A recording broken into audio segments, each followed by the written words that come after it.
구면인 분들이 많죠? 예. 제가 누군지 아시는 분? 한번 손 들어 보실래요? 생각보다 많지 않네요. 내려주세요. 우리 교회 식구들은 다 알고. 예, 저는 서청주교회에서 주님 섬기고요. 제가 온양방가의 저희 시조 할아버지 올봉 선생의 37대 손이에요. 34대 손, 34대 손인데, 그러니까 방씨죠. 예, 저희는 저희 조상분들이 중국 분들이세요. 예, 그래서 중국 출신입니다. 중국 분들인데, 신라의 이제 사절로, 나당 연합을 할 때 사절로 오셔가지고, 정착을 하셨어요. 신라 분하고 결혼하셔가지고. 그래서 한국 사람이 됐습니다. 근데 원래 우리 공통조상은 누구죠? 중국인이든 한국인이든. 가장 가까운 공통조상이 누굴까요? 예, 아담은 아니고요. 노아죠, 노아. 예. 사실 현생 인류의 가장 공통조상은 노아입니다. 물론 그 위로 올라가면 아담 할아버지가 나오죠. 노아 할아버지가 가장 공통조상인데, 노아 할아버지에게 세 아들이 있었는데 그 세 아들이 현생 인류의 새 인종의 조상이 됐다. 그렇게 추정을 하고, 그 중에서 한 부류가 이제 우리 동양 아시아 사람들이고, 또 아시아 가운데도 여러 인종들이 있잖아요. 민족들이 있잖아요. 그 중에 하나죠. 그래서 뭐 이렇게 제 소개를 하다가 인종 얘기까지 나왔는데, 여러분 만나뵙게 돼서 반갑고요. 어제 잠 잘 잤습니까? 예. 잘 못 잔 사람도 있는 것 같고, 잘 잔 사람도 있는 것 같고. 아마 잠자리가 바뀌어서 또 친구들 만나서, 오랜만에 친구들 만나고 또 새로운 친구들 만나고 그래서 아마 잠을 잘 자지 못했을 수가 있습니다. 그런데 이제 그게 캠프의 묘미일 수도 있어요. 또 말씀 시간에 또 한번 졸아보기도 하고 그런 재미도 있는데, 또 하나님께서 여러분들 이 자리까지 인도하시고, 또 말씀 시간에 어떤 말씀을 하실까 궁금할 수도 있어요. 그런 것들을 좀 생각하면서 좀 졸음이 오더라도 깨워가면서 했으면 좋겠습니다. 오늘 아침에 여러분 경건의 시간 했죠? 어디 말씀 읽으셨어요?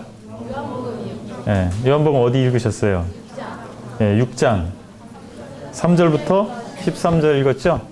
오늘 그거 가지고 제가 잠깐 얘기를 하려고 합니다.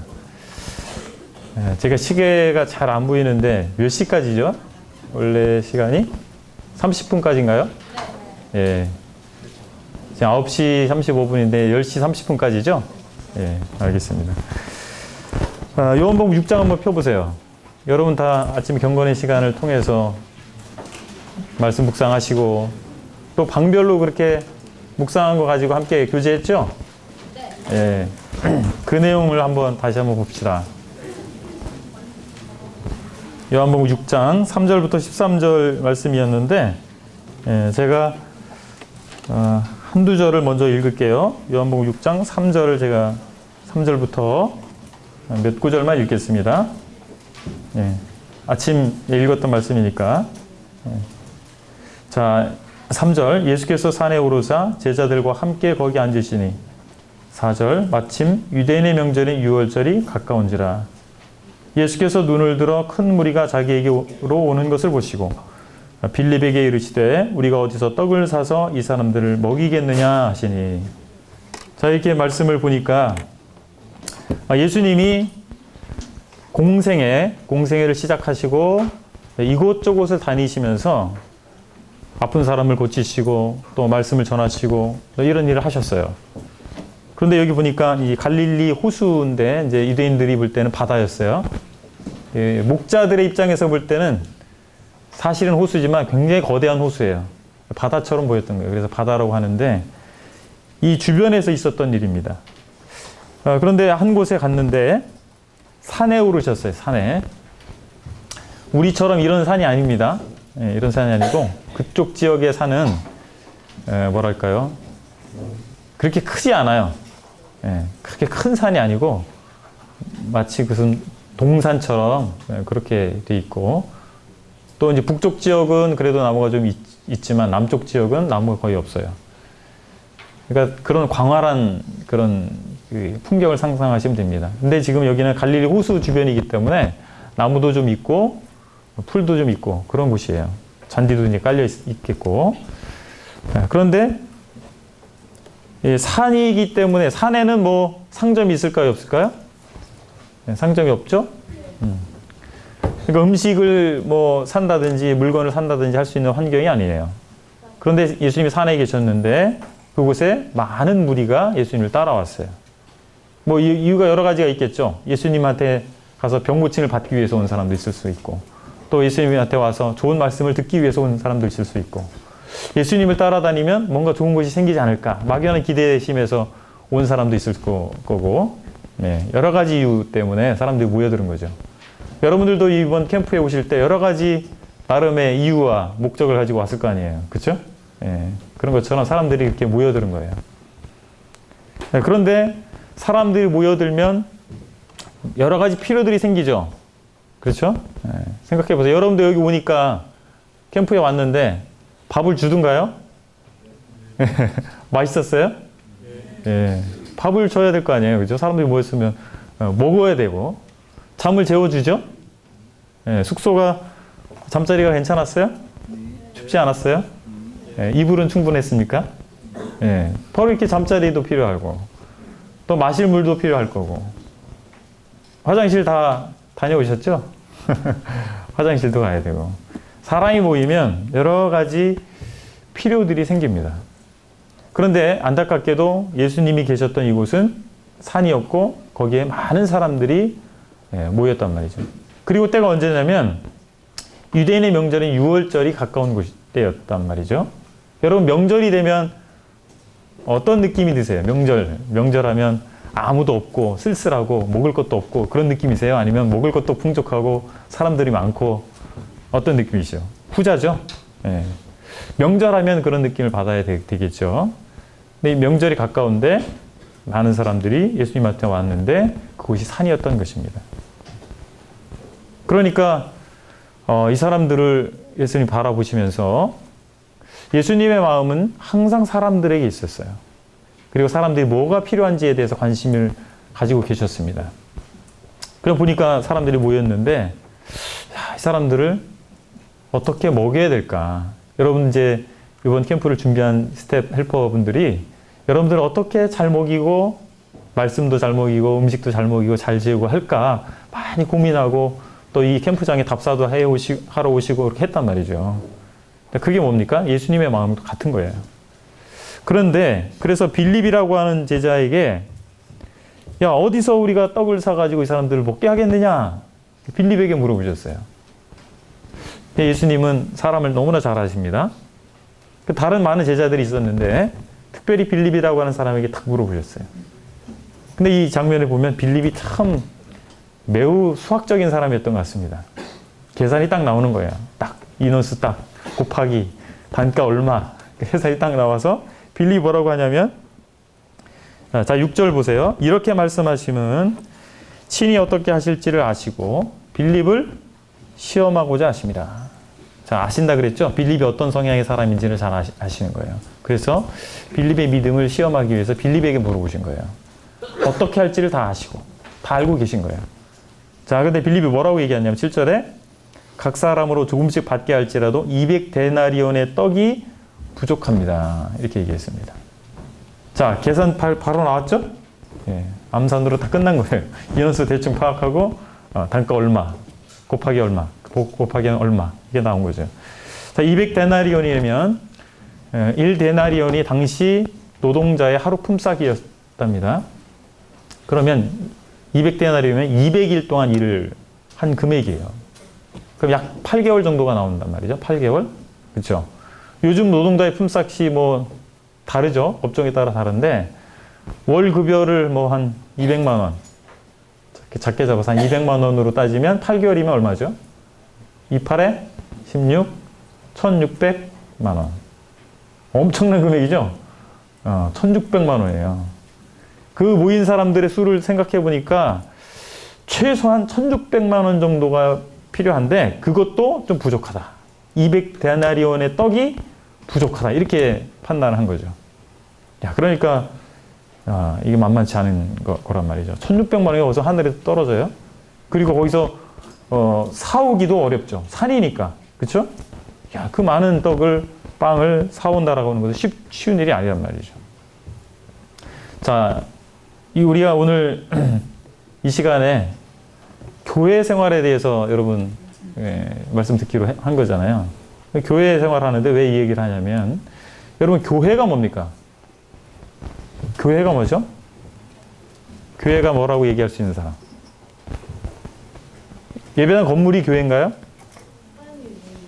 네? 하나님의 몸, 예수님의 몸. 예, 공부 많이 하는 모양이네요. 예. 자, 교회가 신약 성경은 헬라어로 기록됐는데 헬라어에 보면 에클레시아라고 이렇게 돼 있어요. 그 에크라는 말은 밖으로라는 뜻이에요. 밖으로. 그 다음에 클레시아는 영어로 call이라는 뜻이에요. call. 부르다. 이런 뜻이에요. 그럼 밖으로 부르는 거예요. 그게 에클레시아. 에클레시아라는 말이 이미 그때 당시에 그리스 사람들의 언어 가운데 있었던 말입니다. 있었던 말이에요. 새로운 신종 언어가 아니에요. 있었던 말을 가지고 교회를 그 언어로 사용을 했던 겁니다. 영어로 정확하게 표현하자면 assembly라고 할 수 있어요. 밖으로 불러낸 어떤 무리를 얘기하는 겁니다. 무리. 교회는 그러니까 세상에서 하나님 모르고 살고 있었던 많은 사람들이 있죠. 그런 사람들을 밖으로 불러낸 그 무리를 곧 교회라고 하는 거예요. 그게 교회입니다. 그냥 교회는 어떤 예배당 건물이나 이런 것이 아니라 모임, 무리를 교회라고 곧 얘기하는 것입니다. 그러면 예수님을 따라온 무리가 있었잖아요. 그렇죠? 이 큰 무리가 있었죠. 그 무리들에게 뭐가 필요했어요? 음식과 뭐 여러 가지가 필요한 거죠. 여러분들도 캠프에 온 무리죠. 예, DBC 캠프에 온 무리인 거예요. 여러분들에게 필요가 있죠? 마찬가지입니다. 교회도 무리이기 때문에, 거듭난 성도들의 무리이기 때문에, 당연히 사람들의 모임이기 때문에 필요들이 있는 것입니다. 영적인 필요, 물질적인 필요, 여러 가지 필요들이 생길 수밖에 없는 거예요. 우리가 교회라고 생각하면 여러분 어떤 느낌이 드세요? 주일날 가는 곳? 뭐 이런 느낌을 갖고 계세요? 여러분은 다 어떤 이미지가 있을 것입니다. 그런데 우리가 지금 이 자리에서 생각해보고 싶은 것은, 교회는 많은 사람들이 모여 있는 것이고, 모이는 것이고, 그 모임에는, 무리에는 뭔가 필요가 있다라고 하는 것입니다.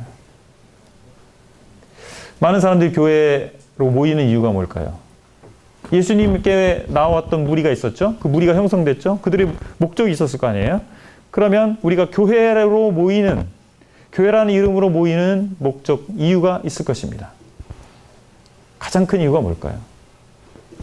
질문해 볼까요? 우리 서청주 식구들한테 질문해야 편할 것 같아요. 태영 형제, 예. 교회로 모이는 이유가 뭘까요? 큰 소리로 얘기해보세요. 하나님께 감사드리고 네. 찬양드리고. 예. 하나님께 감사와 찬양을 드리기 위해서. 그쵸. 아주 정답을 아주 잘 얘기해 줬습니다. 칭찬받을 만한 학생입니다. 그러니까 교회로 모일 때 사람들이 하나님을 찬양하고 예배드리고 이런 목적을 가지고 모여요. 그런데 모이게 됐을 때 혜택을 얻고 갑니다. 영적인 유익을 얻고 가고, 또 여러 가지 성도들과 교제를 통해서, 또 일꾼들을 통해서, 이 상담을 통해서 유익을 얻고 가겠죠. 그래서 필요적인 측면에서 볼 때 영적인 필요가 있고 물질적인 필요가 있어요. 무리가 있을 때는 필요가 있다고 그랬잖아요. 영적인 필요와 물질적인 필요가 있는데, 영적인 필요라면 뭐가 있겠어요? 하나님 말씀을 받는 거죠. 듣는 거죠. 양이 꼴을 먹듯이 하나님의 양무리는 하나님의 말씀을 먹겠죠. 그 말씀을 해줘야 되겠죠. 그 필요를 공급해줘야 되겠죠. 또 뭐가 필요합니까? 성도 간의 교제가 필요하겠고, 그리고 중보의 기도의 힘을 우리가 받을 필요가 있겠고, 그런 영적인 어떤 필요들이 있을 겁니다. 그 물질적으로 뭐가 있습니까? 아까 말씀드린 것처럼 먹어야죠. 그죠? 예. 그리고 어떤 장소가 필요하겠죠? 함께 모여야 되니까 어떤 장소, 쾌적한 장소. 여름에 땡볕에서 이렇게 모일 수가 있겠어요? 굉장히 어렵겠죠. 그렇게 모이면. 겨울에 저 바깥에서 여러분이 이렇게 모여서 말씀을 듣는다고 생각해 보세요. 추워서 10분만 있어도 힘들어질 겁니다. 그러니까 어떤 적절한 장소, 냉난방이 구비된 적절한 장소도 필요할 것이고 그 장소를 유지하기 위해서 여러 가지 유지하기 위한 섬김이 또 필요한 거예요. 그렇지 않겠어요? 자, 교회라고 하는 걸 생각할 때 여러분 생각할 것은 무리이기 때문에 뭔가 필요가 있다라고 하는 것입니다. 자, 그런데 이 무리 가운데, 예수님에게 나온 이 무리 가운데 필요가 있었죠. 당장 먹을 게 필요했던 겁니다. 그런데 예수님의 제자들, 그리고 거기서 예수님의 스태프들, 예수님의 제자들 포함한 그 스태프들이 할 수 있는 게 무엇이었을까라고 하는 거죠. 그 필요를 채우기 위해서 할 수 있는 게 무엇이었을까라고 하는 것입니다. 자, 빌립은 뭐라고 얘기했어요? 불가한 얘기를 했습니다. 계산 딱 나왔어요. 이거는 도저히 우리가 할 수 있는 일이 아닙니다. 라고 하는 의사 표현인 거죠. 계산해 보니까 안 되는 거죠. 빌립은 매우 합리적인 사람이고 수학적인 사람이라고 말씀드렸죠. 수학적 계산을 통해서, 합리적 계산을 통해서 보니까 답이 없어요. 그렇죠? 어떻게 할 거예요? 1,600만 원이 떨어집니까? 돈이 있어도 가서 사오려면 이 산인데 어려운 겁니다. 자, 그런데 8절에 보면 또 다른 사람이 나옵니다. 제자 중에 하나, 곧 시몬 베드로의 형제 안드레가 예수께 나옵니다. 베드로는 잘 알죠? 근데 안드레는 잘 모르죠? 예. 근데 베드로의 형제예요. 육신적인 형제 관계, 안드레가 있습니다. 그런데 재밌는 것은 요한복음 1장에 보면 베드로를 예수님에게 안내한 사람이 누구냐면 안드레예요. 그래서 안드레는요, 소개 잘하는 사람입니다. 브로커입니다, 브로커. 소개 잘하는 은사를 가지고 있는 분이었던 것 같습니다. 소개 잘하는 것도 참 귀중한 겁니다. 자, 보시면 안드레가 9절에 보니까 여기 한 아이가 있어 보리떡 5개와 물고기 2마리를 가지고 있나이다. 자, 누구를 소개합니까? 예수님에게? 네, 한 아이, 한 소년. 이제 원어를 보면 한 소년인데 이게 청소년을 얘기하는 거예요. 유치원 아이 이런 얘기가 아니고 청소년을 얘기하는 겁니다. 그리고 여러분하고 나이가 비슷한 거죠. 여러분 나이대입니다. 여러분 청소년들이잖아요. 한 청소년을 데리고 온 거예요. 안드레가. 베드로를 데려왔던 그 안드레가 이번에는 한 청소년을 데리고 왔습니다. 근데 그 청소년이 뭘 가지고 있었습니까? 네, 물고기 2마리하고 보리떡 5개. 이 떡이라고 번역되어 있는데 빵이죠. 이 빵이 어떤 빵이냐면 여러분 케밥이나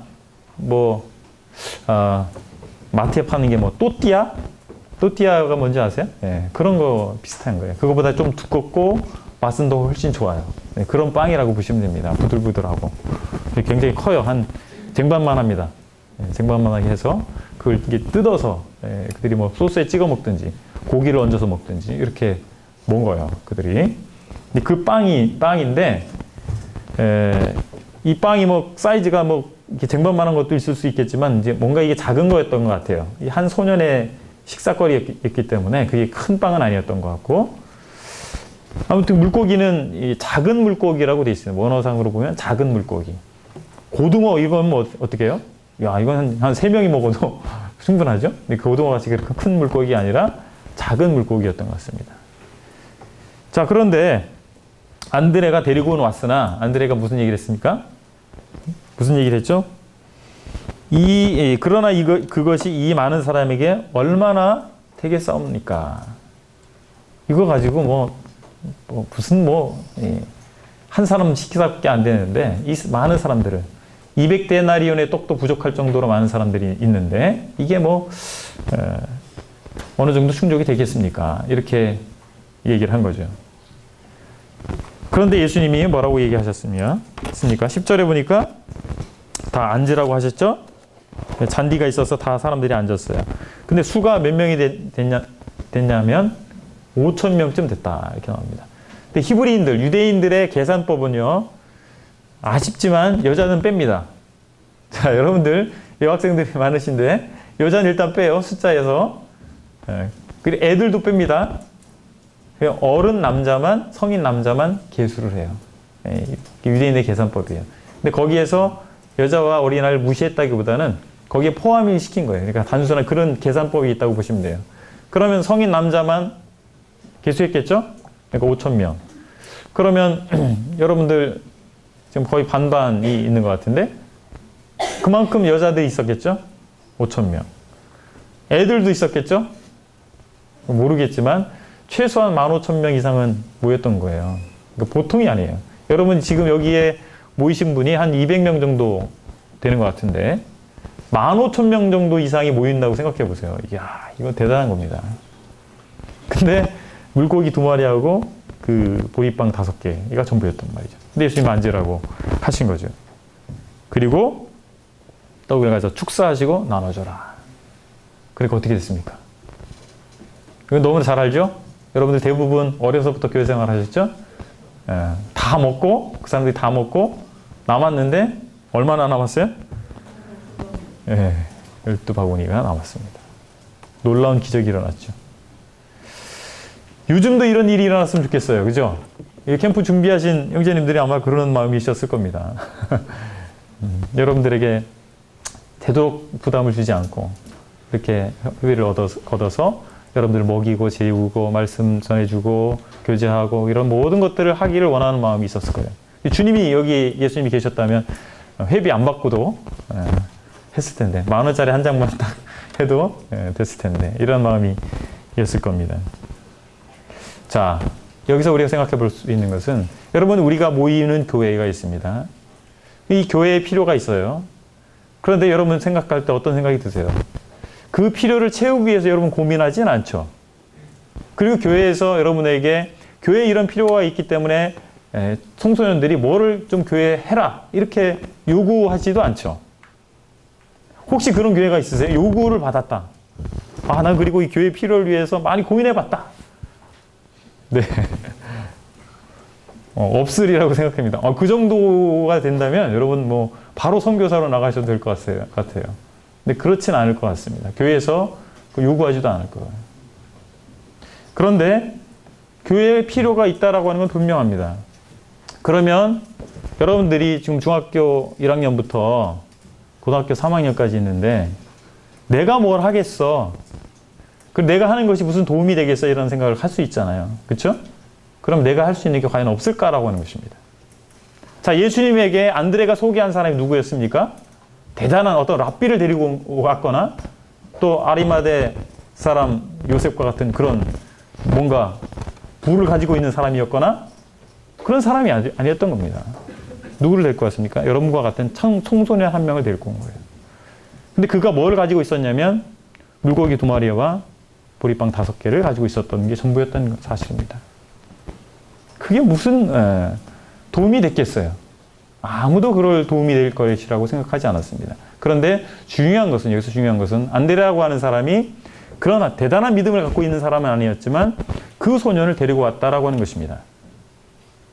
그리고 그 소년이 예수님 앞에 나왔다는 것이고 자기 것을 예수님 앞에 드렸다는 거예요. 중요한 건 여기입니다. 예수님께 자기 것이 별 볼 일 없었지만 자기도 아무것도 아닌 사람이었지만 연수한 자였지만 자기 것을 주님 앞에 드렸다라고 하는 것입니다.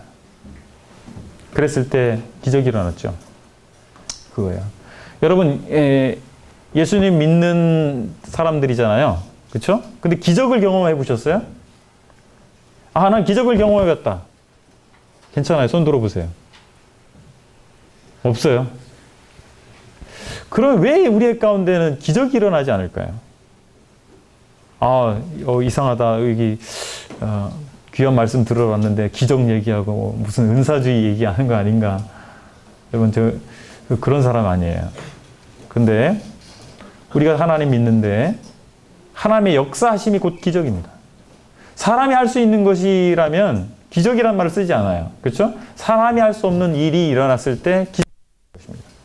여러분의 삶 가운데 여러분이 하나님 믿고 산다고 생각하는데 하나님 믿는다고 하는데 왜 기적이 일어나지 않을까요? 왜 기적을 경험할 수 없을까요? 이유는요. 그 기적의 하나님을 우리가 믿지 못하기 때문이고 그 기적의 하나님 앞으로 우리가 나가지 못하기 때문이에요. 그래서 기적이 일어나지 않는 것입니다. 우리가 말씀도 많이 읽고 그런데 혹시 문서화된 신앙을 갖고 있지는 않는가라고 하는 것입니다. 문서화된 신앙. 여러분 이거 심각한 거예요. 여러분 청소년들한테 심각한 얘기해서 죄송하지만 여러분 생각해 보셔야 됩니다. 성경 구절에만 있는 믿음이 아니라고 하는 것입니다. 기독교 신앙은 생동하는 신앙이에요. 살아있는 신앙인 것입니다. 우리 삶 가운데서 하나님을 경험해야 되는 것입니다. 우리 삶 가운데서 하나님의 살아계신 하나님이 역사하심을 내가 체험할 수 있어야 되는 거예요. 여러분 우리에게 무엇이 부족할까요? 그거예요. 신앙은 단순한 것입니다. 복잡한 게 아니에요. 이 소년이 가지고 있는 것이 아무것도 아니었지만 안드레를 통해서 예수님에게 나왔고 예수님 앞에 자기의 것을 드리게 됐을 때 기적이 일어났다는 사실입니다. 바로 이거예요. 내가 할 수 있는 것이 아무것도 아닌 것 같잖아요. 저도 할 수 있는 게 별거 없어요. 그런데 내가 정말 주님 위해서 살고자 하는 마음으로 주님께 작은 것이지만 드리게 됐을 때 하나님께서 놀라운 기적을 제가 그런 간증할 시간이 있을지 모르겠지만 혹시 저를 만나게 되면 물어보세요. 전 정말 기적을 경험하고 살아왔습니다. 주님 믿고 나서 제 삶 가운데 놀라운 기적들이 일어났습니다. 기적을 경험하게 될 거예요. 나는 무엇을 가지고 있는가? 여러분이 가지고 있는 게 무엇일까? 그리고 여러분들 무엇을 할 수 있을까라고 하는 것입니다. 교회 생활 가운데서 여러분 교회의 필요에 대해서 고민해 보지 않았고 요구받아 본 적도 없을 거예요. 그러나 지금 한번 생각해 보자라고 하는 것입니다. 과연 나는 아무것도 할 것이 없을까라고 하는 것입니다.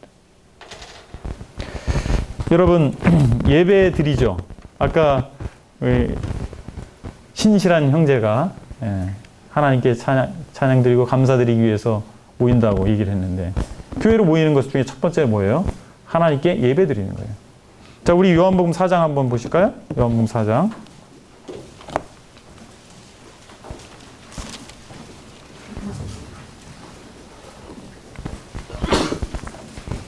예, 요한복음 4장 24절. 남학생들이 우리 힘찬 목소리로 요한복음 4장 24절을 함께 읽겠습니다. 남학생들, 요한복음 4장 24절. 23절을 남학생들이 읽죠. 24절은 여학생들 읽겠습니다. 23절, 24절. 시작.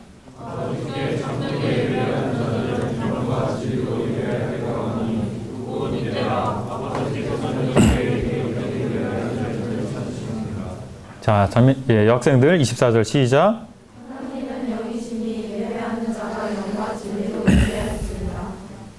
자, 하나님께서 누구를 찾으시냐면 23절에 보면 자기에게 예배하는 자들을 찾으신다 그랬습니다. 예수님이 이 땅에 오셨죠.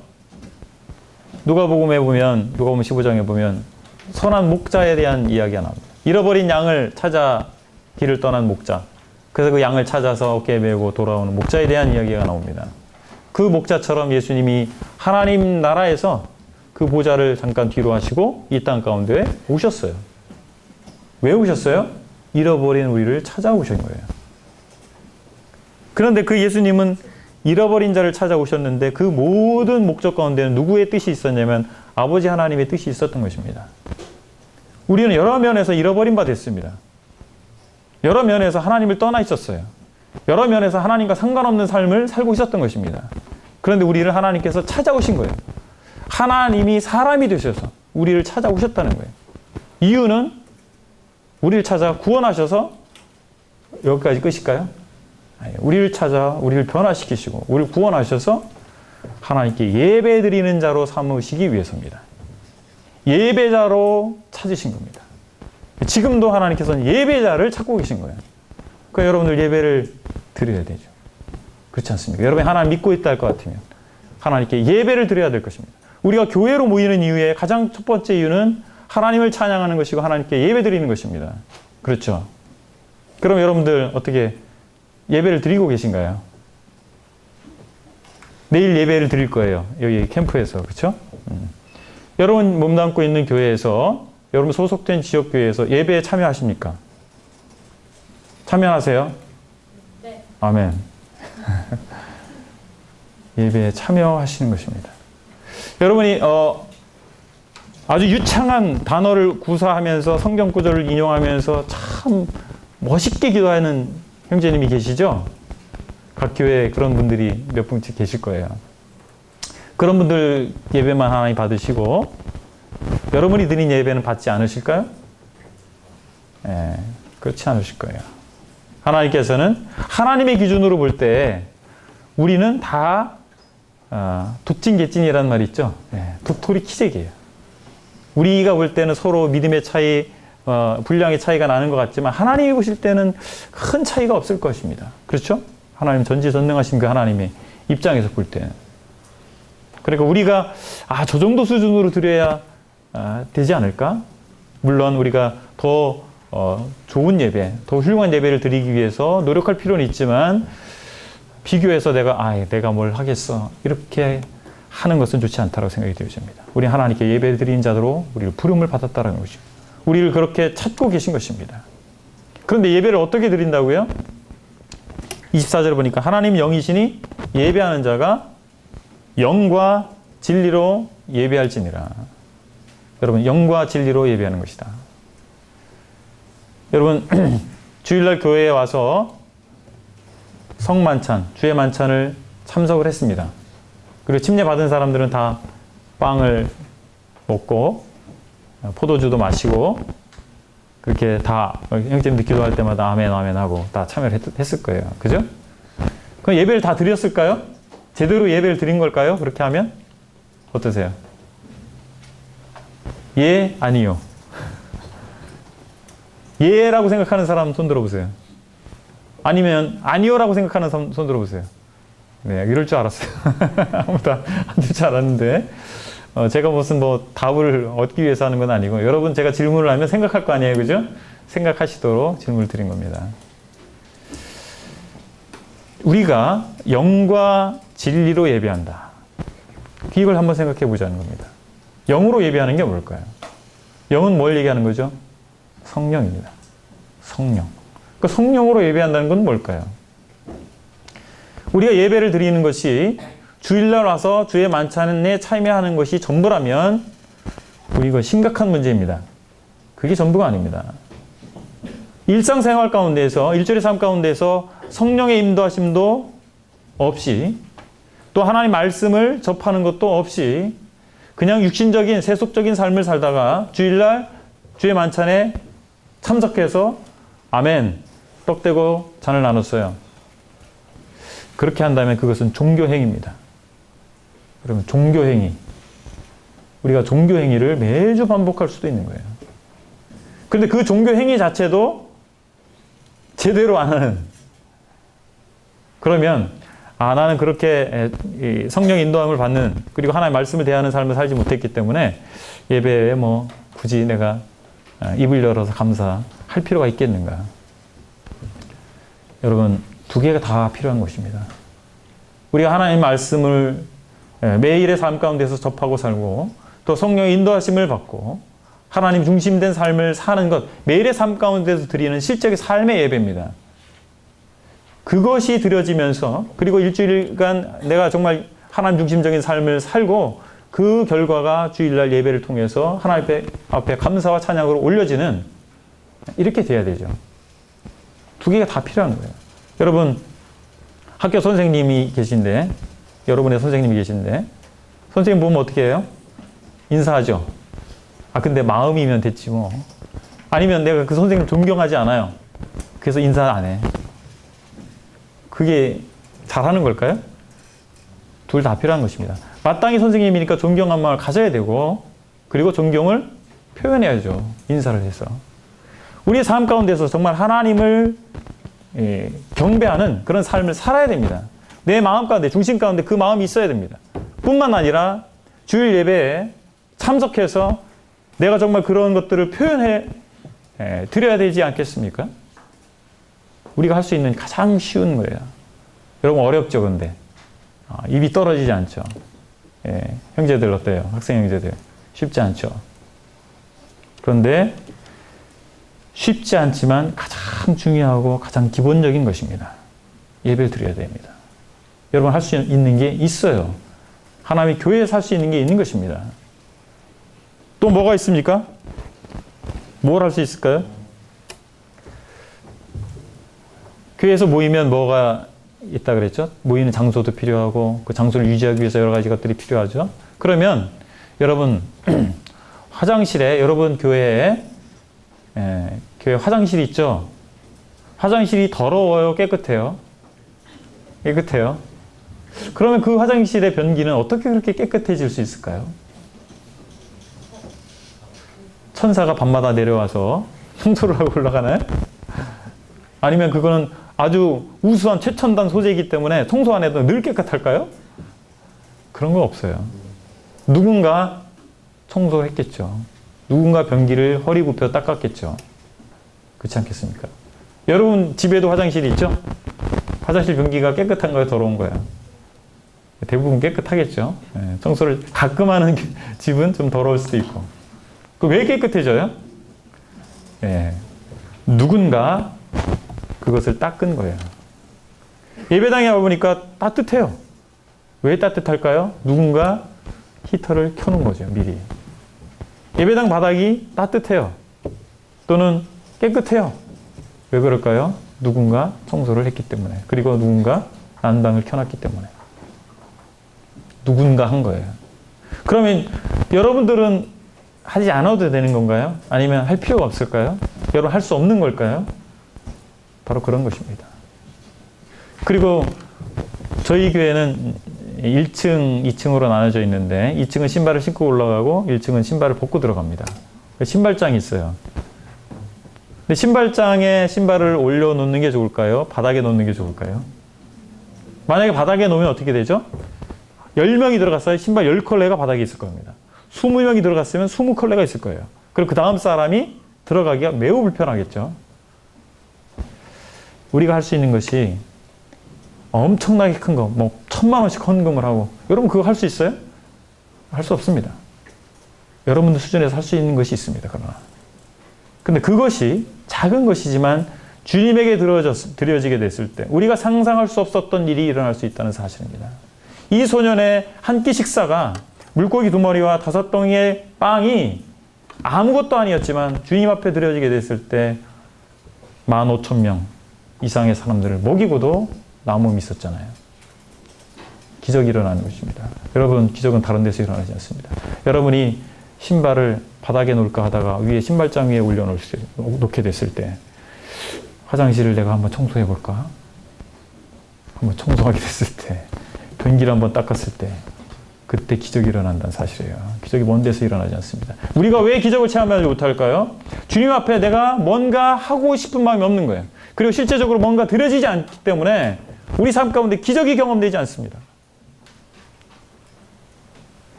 주님께 드리면 기적이 일어나잖아요. 작지만 내가 주님 앞에 드리게 됐을 때 놀라운 일이 일어나는 것입니다. 내가 상상할 수 없었던 그 일이 일어나는 거예요.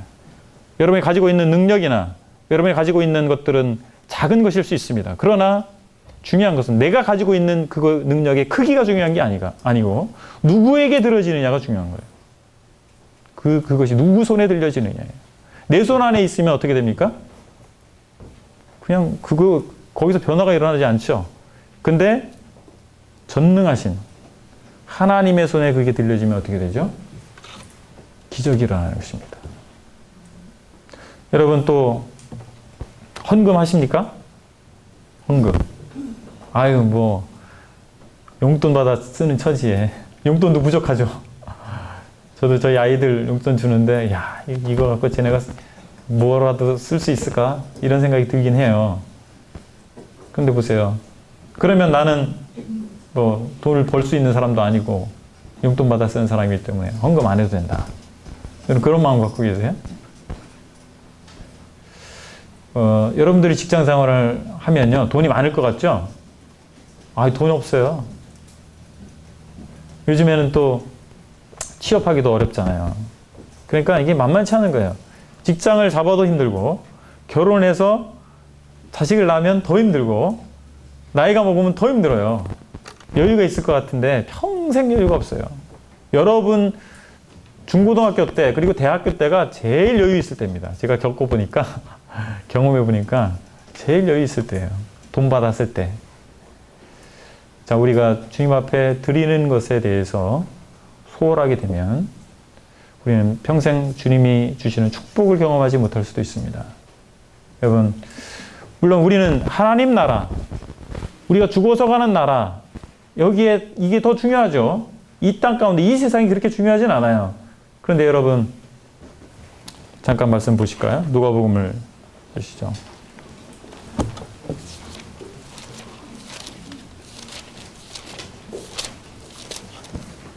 누가복음 18장입니다. 누가복음 18장 29절 30절을 제가 읽겠습니다. 누가복음 18장 29절 30절.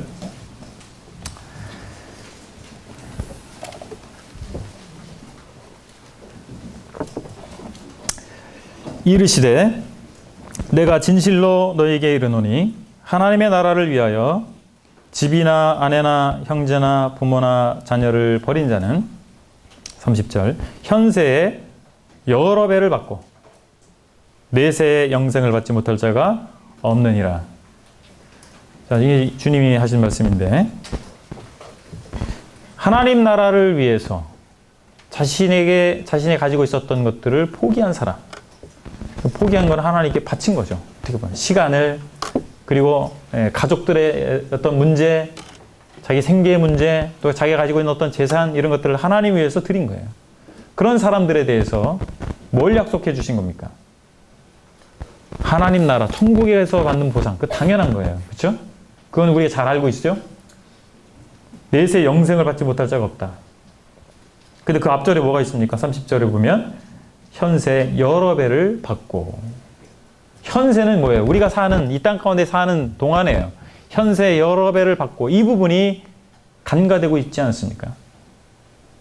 바로 이 부분입니다. 우리가 정말 주님 위해서 드리면, 내 시간을, 내 물질을, 내 재능을 주님 앞에 드리면 주님이 갚아주시는 거예요. 갚아주세요. 물질적으로 보상을 주시든지, 건강으로 축복해 주시든지, 아니면 정말 내 재능이 더 뛰어날 수 있도록 해 주시든지, 물론 아닐 수도 있어요. 그러나 이 말씀을 보면 두 가지 약속을 다 주시고 계시다라고 하는 사실입니다. 우리가 정말 주님 앞에 드리기를 주저하는 이유가 무엇일까요? 손해본다고 생각하는 거예요. 보이지 않는 천국이 실감되지 않는 것입니다. 그 하나님의 나라가. 근데 하나님께서는 참 은혜로우신 분이십니다. 하나님께서 참 자비로우신 분이십니다. 그래서 눈높이를 잘 맞추시는 거예요. 하나님께서 목적하신 것은요, 우리가 이 세상을 향해서 이 세상에 마음을 두고 사는 것이 아니죠. 하나님 나라, 천국에 대해서 바라보고, 천국의 어떤 상급을 바라보고 살기를 원하시겠죠. 그런데 눈높이를 맞춰주십니다. 우리는 천국이 보이지 않잖아요. 여러분, 천국이 보이세요? 여러분 삶 가운데서 천국이 보이시나요? 하나님 나라가 보이시나요? 안 보이잖아요. 저도 잘 안 보여요. 그 여러분들 보이시겠어요? 잘 안 보여요. 근데 하나님께서 그걸 경험할 수 있게 하시는 것입니다. 이 현세 가운데서. 내가 하나님 위해서 살면 하나님이 갚아주시는구나. 하나님께서 정말 살아계시구나. 하나님의 나라가 정말 있구나. 라는 것을 이 세상 가운데서, 우리 삶 가운데서 경험하게 해 주신다는 사실이에요. 눈높이를 맞추시기 때문에. 바로 이 말씀에서 현세의 여러 배를 받고. 무엇입니까? 우리가 정말 하나님 위해서 살기로 결단하시고, 하나님 위해서 내가 드리기를 원하면, 내가 작은 것이지만 드리게 되면 주님 역사하시는 것입니다. 하나님께서 역사하시는 거예요. 내 삶 가운데 기적을 보여주시는 것입니다. 여러분, 우리 삶 가운데서 정말 하나님이 영광을 얻으시고 우리가 정말 하나님 위해서 살아야 되지 않겠습니까? 그리고 여러분 시기에는요, 모든 것에 초석을 놓는 시기예요. 초석. 초석이라고 말은 이 처음 돌, 그러니까 건물을 지을 때 보면 기초석이죠. 기초석을 얘기하는 거죠. 바둑을 둘 줄 아시는 분들은 바둑 둘 때 처음에 포석을 하죠. 포석. 그 돌 하나가요, 엄청난 의미를 가지고 있는 거예요. 그 돌 하나가. 그 돌 하나를 어디다 넣느냐에 따라 달라지는 거예요. 나중에. 바둑 둘 줄 아는 분들은 알아들을 겁니다. 그 시기예요. 여러분들의 시기가. 그러면 여러분들의 시기 가운데서 분명히 생각해야 될 것은 뭐냐면, 내 인생을 누굴 위해 살 것이냐라고 하는 것입니다. 내 인생을 무엇을 위해서 살 것이냐라고 하는 거예요. 이것을 고민해 보셔야 됩니다. 여러분, 대학 어디 갈까 고민하시죠? 그렇죠? 전공은 어떤 걸로 해야 될까? 중학생들은 고등학교 어느 쪽으로 가야 되지? 근데 고등학교를 왜 고민하죠? 대학 때문에. 대학은 왜 고민하시죠? 좋은 직장을 얻어야 되기 때문에. 그렇죠. 그런데 그 모든 것 가운데 하나님의 나라가 빠질 수 있다는 사실이에요. 여러분, 하나님의 나라가 상관이 있습니까? 없습니까? 여러분의 진로를 결정하는데. 상관이 있어야 되는 거 아닙니까? 그것이 여러분의 삶 가운데서 기준이 되어야 될 겁니다. 그걸 생각하셔야 됩니다. 내가 무엇을 위해서 살아야 되지? 내가 누구를 위해서 살아야 되지? 내가 어디에서 섬겨야 되지? 이런 부분들을 여러분 고민하시고 기도하셔야 돼요. 초석이라 그랬잖아요. 어디에 돌을 놓겠습니까? 바둑판에요. 아무것도 없어요. 그죠? 근데 그 첫 돌을 어디다 놓을 것이냐? 두 번째 돌은 그 몇 개의 돌이 여러분의 생애를 좌우하는 것입니다. 바둑의 판도를 좌우하는 것입니다. 여러분 그 시기에 있는 것입니다. 누굴 위해 살 것이냐? 이 어린 소년이 주님 앞에 나오게 됐을 때, 주님께 드리게 됐을 때, 이 소년의 이름은 아무도 모르지만 이 소년이 들어진 사건은 기록되어 있고 그 결과가 되어 있습니다. 왜 기록되어 있을까요? 우리와 상관이 있기 때문입니다. 모든 성경의 기록은 우리와 상관이 있기 때문에 하나님께서 기록하신 것입니다. 그렇죠? 우리와 상관이 있는 거예요. 여러분 어떤 선택을 하시겠습니까? 여러분 뭘 기도하셔야 되겠습니까? 하나님, 내가 하나님 위해서 어떻게 살아야 될까요? 그걸 기도하셔야 됩니다. 그리고 응답을 받으시고 그렇게 살아가십시오. 그것을 빨리 발견하는 사람일수록 빨리 가는 겁니다. 돌아가지 않고. 여러분 이스라엘 백성이 가나안 땅에 바로 들어갈 수 있는 곳까지 갔어요. 가데스 바네아. 바로 거기서 북쪽으로 들어가면 바로 이스라엘 땅, 하나님께서 약속해 주신 땅이었습니다. 그런데 그들이 어떤 선택을 했습니까? 불신의 선택을 하게 됐을 때 40년을 돌아갔습니다. 40년을 돌아갔습니다. 하나님께서 그걸 기대하셨을까요? 그렇게 하기를 원하셨을까요? 아니에요. 자, 여러분이 가데스 바네아에 있다고 생각하십시오. 그 시점에 와 있는 것입니다. 이제 넘어가면 가나안 땅이 될 수 있어요. 여러분 어떤 선택을 하시겠습니까? 여러분의 인생의 청사진을 그려보셔야 됩니다. 인생의 청사진. 청사진이 뭐예요? 블루프린트. 설계도입니다. 설계도. 설계도를 만드는 시기가 여러분 청소년 시기입니다. 설계도를 만드셔서 그 다음에 청년 시기 때부터는 기초공사부터 시작하는 거예요. 그 집을 짓는 거죠. 여러분, 여러분의 시기가 결코 어린 시기가 아닙니다. 여러분 어린이에요? 어린이 아니죠? 여러분 청소년들입니다. 청소년 시기에는 꿈을 꾸셔야 돼요. 꿈을 꾸시고 그 꿈을 계획하시고 정말 그 꿈이 무엇을 위한 것이었습니까? 것이어야 되겠습니까? 하나님 위한 것이어야 될 것입니다. 하나님 나라를 위한 것이 될 것입니다. 그리고 작은 것부터 드리십시오. 작은 것을 드려보지 않은 사람 큰 것을 드릴 수가 없습니다. 여러분의 시간을 드리시고 여러분의 재능을 드리시고 몇 푼 안 되는 용돈이지만 그것을 그 중에서 11조부터 해보시고 하나님께 드리는 것을 습관화하십시오. 그리고 정말 하나님을 위해서 살고자 하는 마음의 결단을 하십시오. 여러분 결코 어린 나이가 아닙니다. 여러분 나이에 충분히 그것을 생각할 수 있고 그것을 결정할 수 있는 나이입니다. 기도하시겠습니다.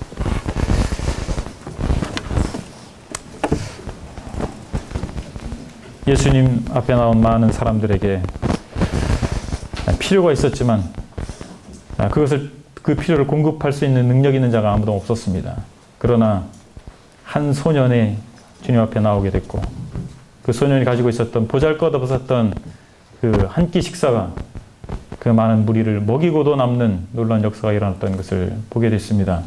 아버지 하나님, 이 자리에 참석한 드림이들이 작고 또는 재능도 별로 없는 것 같고 아직 나이도 어린 이런 청소년들이지만 하나님께서 이들을 통해서 역사하기를 원하시고 이들이 가지고 있는 것들을 하나님 앞에 드리게 됐을 때 놀라운 기적이 일어나고 하나님 놀라운 역사를 체험하는 저들이 될 수 있음을 보게 하심을 감사를 드립니다. 아버지 하나님, 하나님을 위해서 자기 인생을 계획할 수 있게 하시고 하나님 나라를 위해서 자기 인생을 설계할 수 있도록 이들에게 꿈을 주시고 비전을 주셔서 그들의 생애를 통해 하나님께서 영광 얻으시기를 원합니다. 감사드리며 예수 그리스도 이름으로 기도했습니다. 아멘.